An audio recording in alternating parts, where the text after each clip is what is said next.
What is in a name? That which we call a rose by any other name would smell as sweet. Romeo and Juliet, right? And it was immortalized forever by Gertrude Stein and Sacred Emily, who wrote, "Rose is a rose is a rose. What difference does it make what we call this ring? A rose is a rose." Well, it makes a big difference. And that's why I want to spend a minute on it. What's the difference that it makes? Even though we're talking about the NIH system of peer review tomorrow, what I want you to know today is that if you forget about attaching a cover letter to your grant, if you just send it in, how is it going to be assigned to a study section? I said there are a little over 100 standing study sections. What are they going to look at? They're going to look at your title, your project summary, which is now called NUBU, which is a different name, but it's the new name for an abstract, and your aims. And you think, well, all right, what's the big deal? Here's the big deal, and I want you to really take a look at this. Before 9/11, you used to be able to just go trotting around the NIH, and I did that one day, and I was very glad that I did, and I took these pictures, because these pictures really do make us, I hope, a powerful point. This is the desk of one of the referral officers. The referral officer is the person who's going to decide which study section reviews your grant application. This is what this person's desk looks like. So I think a picture really does convey 1,000 words. A person who has this many grants on his or her desk, it's going to be hard to make the right decision about your grant. Make sure, knowing that they're looking at the title, the abstract, the aims, make these pieces very clear, beginning with the title. Take my advice, attach a cover letter. Don't take anything, don't leave anything to chance. The new electronic application includes a form. How do we suggest which study section we want? If you use this website that I'm giving you that has the study section descriptions in it, when you look at the study sections, it'll be obvious to you that one or two of them look good. Talk to your mentor, talk to colleagues in the field, find out which study section they've been going to, and then use the description of the study section mission in that electronic, in that brief letter that you attach. We say, I respectfully request that you direct this application to such and such study section for review. Study section Neurology A is particularly interested in, part of their mission is devoted to whatever it is, which is the substance of this grant.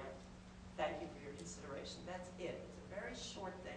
You don't want to have an endless cover letter, which becomes yet another burden on this person who already has too many things to think about. Very short, but use the exact same words that you see in the mission and the description of that study section. My grant, which covers such and such, is germane, is applicable, is relevant to the mission of whatever study section you think is the right match. Therefore, I'd appreciate if you assign it to them for review. That's it. So, the title is so important. It's the first impression of your application. You definitely want to make it good. And I want to spend just 2 minutes talking to you about the title to an application. The NIH directions say 3 things basically about the title. It says you have 81 characters. And when they say 81 characters, spaces between words, punctuation, an apostrophe, all that counts as a character. Well, when you look at the line where you fill in the title to your grant, which comes on the first page, which is called the face page, when you look at it, it's a very long line. You could easily fit in 150 characters. You think, why not do that? It's not like it has a little box for each character, like when you take the SATs or whatever. So here's what you want to know. It is determined electronically at the NIH when you get to that 81st character. Okay? And at the 81st character, they chop off the end of the title. So if you have a long title, a study of the underlying causes of such and such, an investigation into, guess what? At 81, they are truncating it. So if you have a vague title up till then, a study of the underlying causes into, well, what study section are you going to end up in? Are you going to go to tropical medicine? Are you going to go to cardiology? Where are you going to go? Make the title descriptive, accurate, and 81 characters. Do not go over it. It'll be chopped off. So the NIH directions say they want to see three things in this title: descriptive, specific, appropriate. I think it stands to reason. We know what descriptive and specific mean, and we don't want a vague title, nutritional intervention for coronary artery disease. It's awfully vague. Is it going to go to the study section that emphasizes behavioral interventions, or is it going to go to a study section that looks at cardiology? Well, if your degree is in a PhD in psychology and you're looking at behavioral interventions, you don't want that grant looked at by a bunch of cardiologists, right? So make sure that you have a very specific, accurate title as well as a cover letter. I wrote here, make sure your title is appropriate. That's part of the directions say make it appropriate. And you think, well, what does that mean? Specific, descriptive is easier to understand.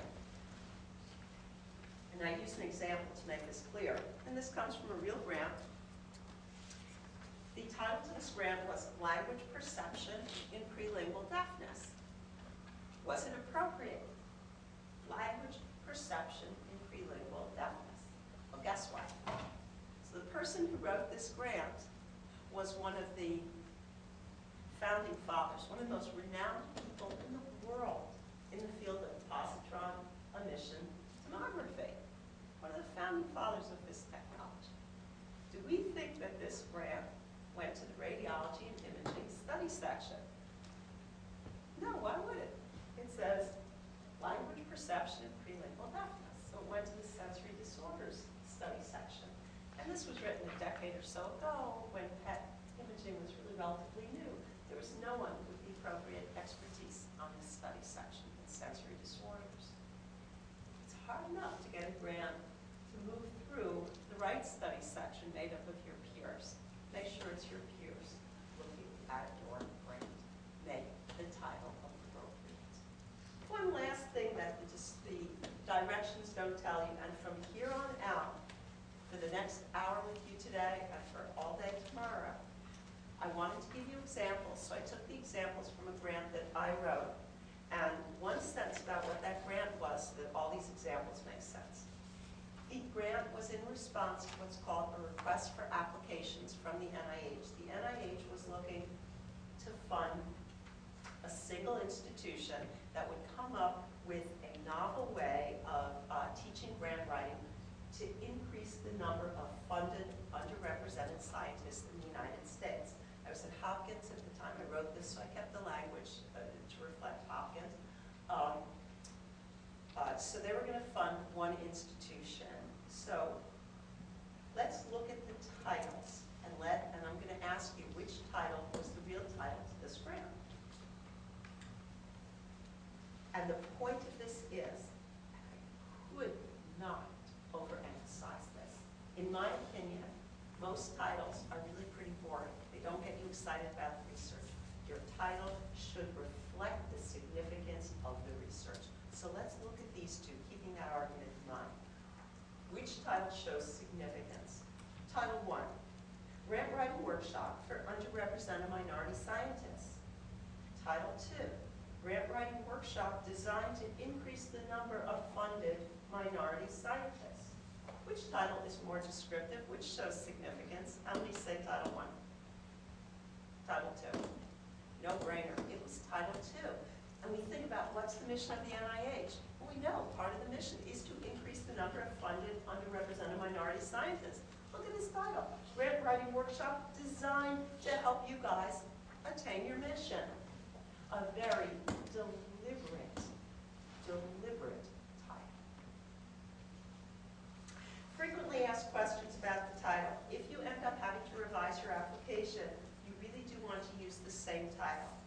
If you've made such major changes to the aims, when I say major changes, if you've changed 50% of what you're proposing to do, and again, that's not a rule of the NIH, that's just my perspective on this.